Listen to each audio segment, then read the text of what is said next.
Hello everyone and welcome to the latest installment of my vlog. Now, unlike the previous few episodes, this one is actually being shot in Singapore and Malaysia, and it is not scripted, unlike the previous 3 episodes which are shot in London and pretty much delivered off script. So it will be a bit more spontaneous, it will be a bit more rambling if you like, because I'm not actually reading off a script. I'm literally looking at the laptop right now and just talking to you. So I hope you will enjoy this rather more informal format.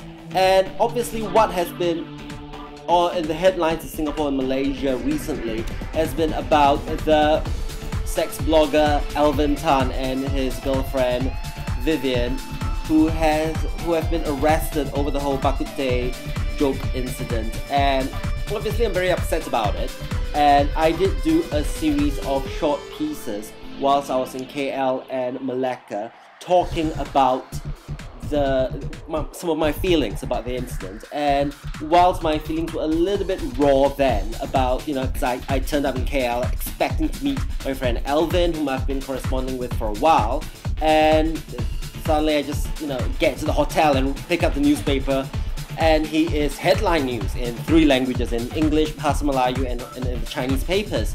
And so I was like, whoa, what have they done?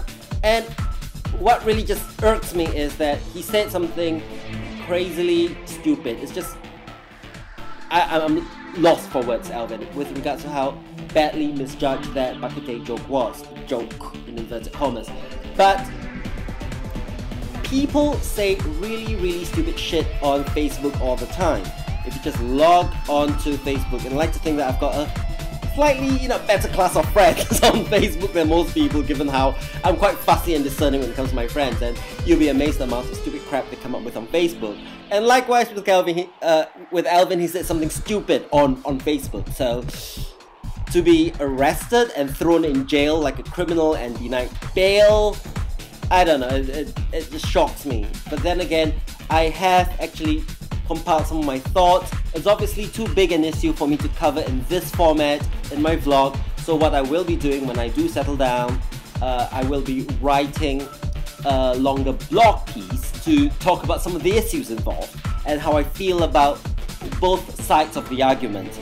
And you can look forward to that. I just need a little bit of time. We literally got to Singapore very late last night and just had a good sleep, just had late breakfast at brunch, and ready to go out to meet an old friend. But so back here in my bedroom, you see the blue wall behind me. This is the bedroom I grew up in from, I don't know, the age of about 3 back here in Ang Mo Kio. So just gonna give you a quick tour of my bedroom to show you what's it like, the room where I grew up in. Gosh, holding the laptop is kind of weird, so show you. Yeah. Oh gosh, the towels are in the way. But let me just move that out. It's my favorite piece of furniture in my bedroom. Let's go on. I'm not sure I can get all of it in shot. Maybe if I step back a bit. Yes, there's an element of 想当年 想当年 林北多么的威风. But yeah, that was all a long time ago in the 80s and the 90s, when I was competing for Singapore back then. And we just show you the view from the window. I'm not sure how much of it we can get, but yeah, as you can see, HDB flats in the far background. But yeah, so I am in Ang Mo Kio now, and you just spin back and sit back down. So yeah, okay. Obviously, whilst in Singapore, I don't quite have the time to sit down and edit everything nicely. Whilst like when I'm back in London, and I'm rambling a bit now, so shall end. And you can now view some of the shorter clips that I have shot in Malaysia whilst talking about the topic of Alvin and his arrest. So take it away.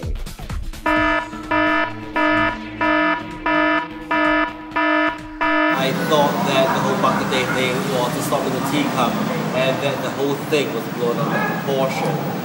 That okay, it was a stupid joke, but it was obviously the last straw that broke the camel's back, that tipped the balance. I thought that he had got away with the whole thing concerning his Alvivi sex blog, which was ancient history, was something that happened last year, and yet they've only chosen to bring charges now, only after the whole Bak Kut Teh incident. So it's a bit disappointing because, you know, we've just literally got here to Kuala Lumpur, and my dad's from Malaysia, and I always feel a sense of connection to Malaysia, and I do speak Malay as well. And to get here and to be greeted by this news is simply disappointing. You know, well, I was so excited at getting off the plane, being in KL, having a good food here, and this is what we have.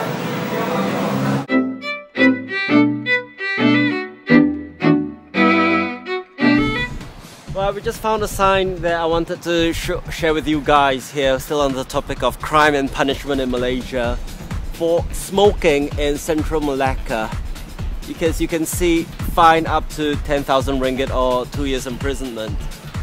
And so, you know, apologies if the sound's not very good. We're actually in the middle of Malacca right now. Maybe a bit windy. I see the sounds from the streets. And I've had a few days in Malaysia and had the time to come down and think about the whole Bak Kut Teh incident, which, you know, I'm still pretty upset with the fact that I'm in Malaysia here, my friend's in jail. It's upsetting, to say the least. But what that sign just proves to you is that whilst the laws are very, very strict here in Malaysia, it's something that the line is clearly drawn in the sand. They warn you what to do and what not to do, and that there are punishments for things which you are clearly told that's the line, do not cross it. So for someone who clearly does know that he is crossing the line, or he is sailing very close to the wind at least, for having done something like that, should one extend that much sympathy? Or should one say that you've asked for it? So that is something that obviously there's so many questions, I can't do it justice now, but that's something that I will be covering in a more detailed blog piece after having spoken to two of my good Malaysian friends in KL. So right, could we just do a quick pan around, just show what Malacca looks like today.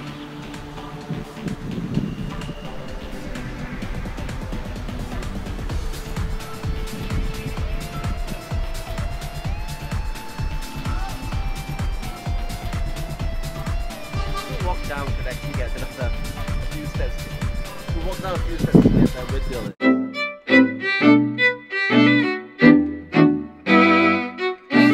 Right, as you can see, we're in a shop in Malacca, and that's normal Bak Kut Teh, and that's the vegetarian Bak Kut Teh. So it still has the traditional Chinese name with the word meat in it, but that meat, it's not completely unknown, it's not a completely alien concept to do a vegetarian Bak Kut Teh. So it does exist. Just to prove a point. So when you do say Bak Kut Teh, it need not necessarily mean the meat version, although that's what most people think of when they say Bak Kut Teh. And vegetarian versions do exist. And here we are in a shop downtown, Jong Street, Malacca, and this is what you have. You know, we're not in some special halal shop. This is just a very, very box standard shop in Malacca. To pan around to show the neighborhood.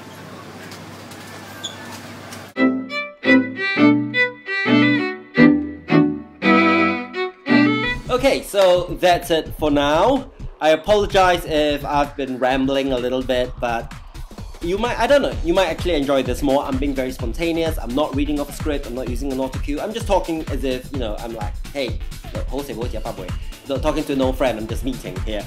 So, literally gonna go off to meet an old friend at Orchard 303. I hope I remember where to find it after getting out of the Somerset MRT. And, like, you know, it's all changed since I last lived in Singapore in the 90s, so I actually do get lost here. So I'm off to meet my dear friend Vernon now, and yeah, I hope I'm not late if I get lost along the way. So thanks a lot, and I'll upload this soon. Thank you! Don't forget, subscribe and read my blog, limpeft.blogspot.com. 感謝，speak to you soon.